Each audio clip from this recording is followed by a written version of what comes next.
வணக்கம். சற்று முன் கிடைக்கப்பெற்ற மிக முக்கியமான செய்தி ஒன்று வெளியாகியுள்ளது. ஆளுநரை நீதிமன்றத்தில் நிறுத்திய ஸ்டாலின் அவர்களுக்கு விழுந்த மரண அடியாகத்தான் ஆளுநர் RN ரவி அவர்கள் அதிரடியான உத்தரவு ஒன்றை அமலாக்கத்துறை அதிகாரிகளுக்கு கொடுத்துள்ளார். திராவிட முன்னேற்ற கழகத்தின் அமைச்சர்கள் மீது இருக்கக்கூடிய வழக்குகளை உடனடியாக விசாரணையை முடிக்க வேண்டும், நீதிமன்றத்தில் ஆஜர்படுத்த வேண்டும். அதற்கு எந்த ஒரு எல்லைக்கு வேண்டுமெனாலும் அமலாக்கத்துறை அதிகாரிகள் செல்லலாம். அமைச்சர்களாக இருக்கிறார்கள், அவர்களிடம் விசாரணை நடத்தலாமா?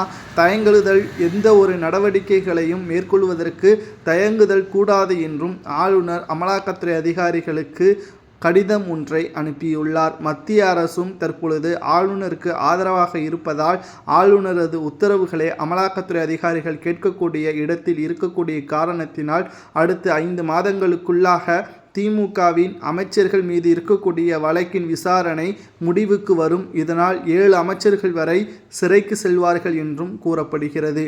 இது திமுகவிற்கு பேரதிர்ச்சியை ஏற்படுத்தியிருக்கக்கூடிய வகையில் ஆளுநரை இந்த 5 மாதத்திற்குள் மாற்றினால் மட்டும்தான் திமுக ஓராண்டை பூர்த்தி செய்ய முடியும். இல்லை என்றால் கடைசி ஆண்டில் அதிமுக ஒட்டுமொத்தமாக திமுகவை வீழ்த்துவதற்கான பிரச்சாரத்தையும் இதை வைத்தே அரசியலை காய் நகர்த்தும் என்றும் திமுகவின் தலைமை யோசித்து வருகிறது.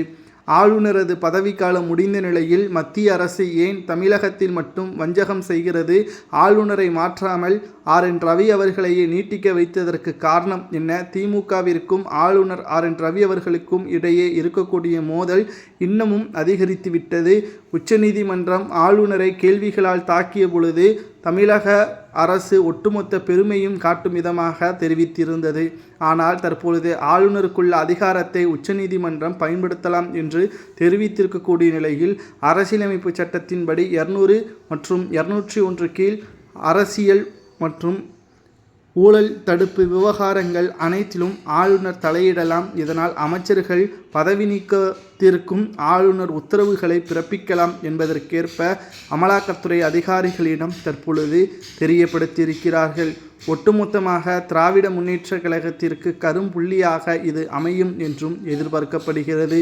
ஆளுநர் RN ரவி அவர்கள் அமலாக்கத்துறை அதிகாரிகளிடம் முதலாவதாக 5 நபர்களது பெயரை கூறியுள்ளார்கள்.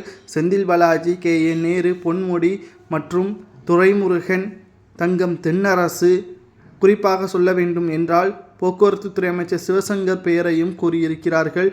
இவர்கள் மீது ஏற்கனவே அமலாக்கத்துறை அதிகாரிகள் விசாரணை நடத்தி வருவதும் குறிப்பிடத்தக்கது. இவர்களுக்கு என்ன தண்டனை கொடுக்கலாம் என்பதை கூறுங்கள்.